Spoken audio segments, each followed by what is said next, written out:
Hi, this is Cathy Goodwin, and today we're going to talk about a very special topic, dealing with fear as you make a career change. I just got a question from someone who is on my list. My fear is holding me back. What can I do? So let's explore this. First, it's important to remember that fear can be a good thing. Fear helps you recognize obstacles, real obstacles that may be getting in your way, and help you manage the risk, because there always is a risk in anything you do. So first, in recognizing obstacles, it's good to identify what is your biggest fear, because that's usually a clue to real obstacles you're facing. So first, no job and no money. Okay, that's a very common fear. Leaving a comfort zone. A lot of people don't think about this as being a fear, but it's a very real fear. I once had a client who was getting ready to make a career change, and we talked about the things he could do. He worked full-time at a very intense job with a lot of face time required. So he would have to work in the evenings. So I said, well, you can do these things when you get home. And he said, no, when I get home, I like to relax. I like to cook dinner. I like to work in the garden. I like to make phone calls. Well, those are things that are going to have to change. And leaving your comfort zone is a very real fear. Not sure what to do. Maybe you're not sure what steps you have to take or should take or want to take. A lot of times it's scary because people tell you you have to go to networking meetings, you have to make cold calls, and you don't really have to do anything. You have to do something, but you have a choice, and you may not have a blueprint that is comfortable for you that you think you'll enjoy doing. And finally, you may not be sure you'll actually like your new career. I mean, a lot of people say, well, what if I go through all this and then I end up with something and I hate it just as much or worse than I do now? Because every career has some negative aspects. And there is always a question, will they be the right kind of negative that works for you? Or will you wake up and say, oh my God, I just made a horrible mistake? Well, the next step is to transform your fear into risk management. Everything you do is a risk. How do you manage your risk? Here are some questions you can ask to do that. What is the worst case scenario if I do such and such? What factors make this outcome more likely? In other words, let's say your biggest fear is being broke and have no job and lose your home and have to move in with somebody. That's pretty scary. But what makes that outcome more likely? What makes it more likely that you will have no job and no income? Maybe it's the economy. Maybe you have skills that are missing, that are not transferable to a variety of different things. And then it's important to ask, what if I do nothing? Because doing nothing sometimes is the biggest risk, the worst thing you can do. A lot of times, if you really, really hate your job, or you really are in the wrong career, and you wait. Now, I want to preface this. I'm not a doctor or a psychologist, but I have seen people get physically ill from their careers because they waited too long to change. And I have seen people become self-destructive and sabotage their success and somehow manage to get themselves fired, which is not a good thing to do, because then you're on your employer's timetable and not your own. Now, I'm not a licensed psychologist or a doctor, so these things don't always happen, but they are real possibilities in extreme cases. So what is the best case scenario? Now, this is the fun part of career change, is what's going to happen if everything works out and you find yourself in an ideal career. You may not know what all the details are, but you'll know certainly some of the components of a best case scenario. So keep a notebook and start writing that down. Now, here are some steps you can take to overcome fear, the wrong kind of fear. First, take the pressure off. This is probably the single most important thing you can do, because I get people calling all the time who say, oh, I've got to get my new career going in 3 months, or I have to find a new job in 2 weeks.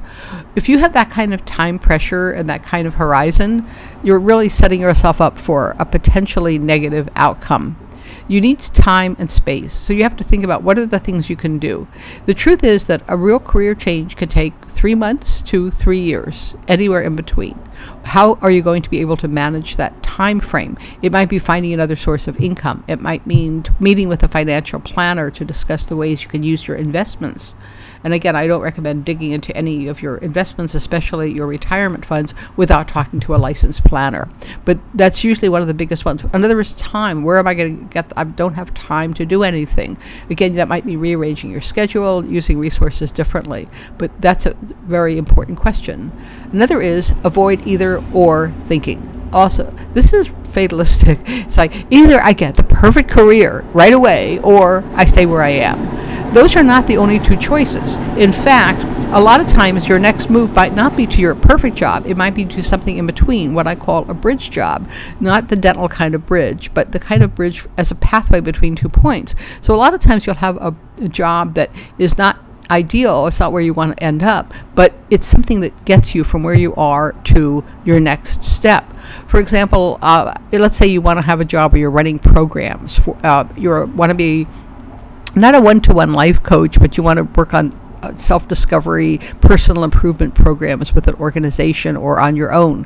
You may want to have big programs, live programs with lots of speakers. You want to do that. But a very good first step might be to set up a business where you are working one-to-one with clients, because that gives you the groundwork and the credibility to take the next moves.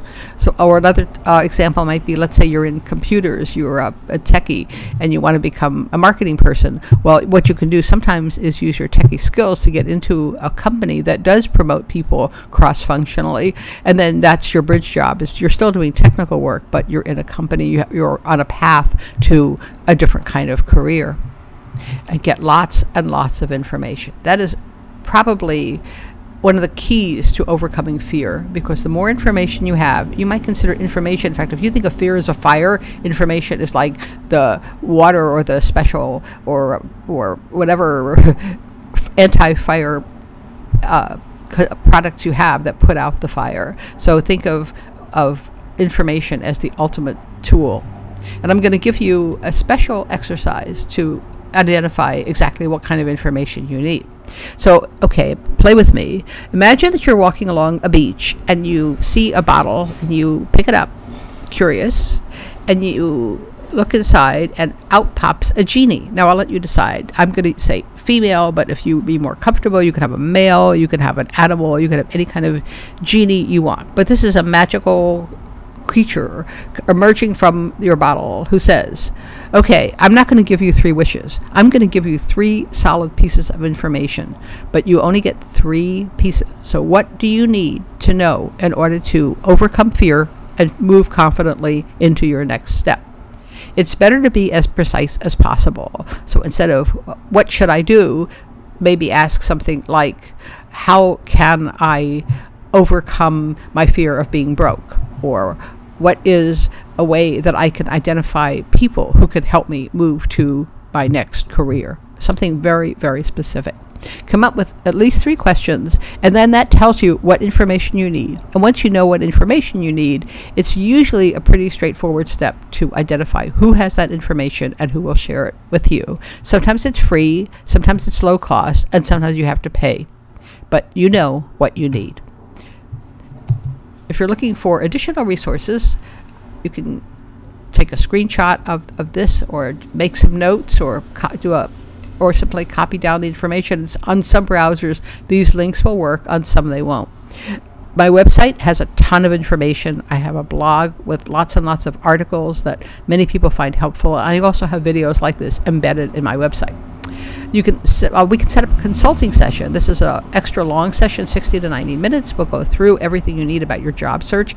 Usually that's all most people need, is 1 session. I do have follow-ups. I do have ongoing coaching or consulting if people would like that. But generally, this is a good way to get your thoughts together and get an action plan and get going.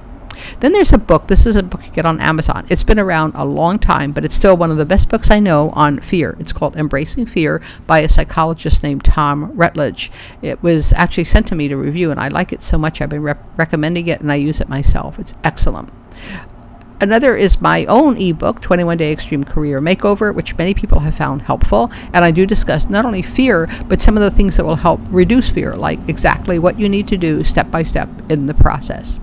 So thanks for joining me today. I hope you found this helpful, and please let me know if you need any other questions answered. Just go to my website. Lots of ways to reach me, and I look forward to meeting you on a future video and perhaps a one-to-one consultation. Thanks again, and I hope the rest of your day will be truly amazing.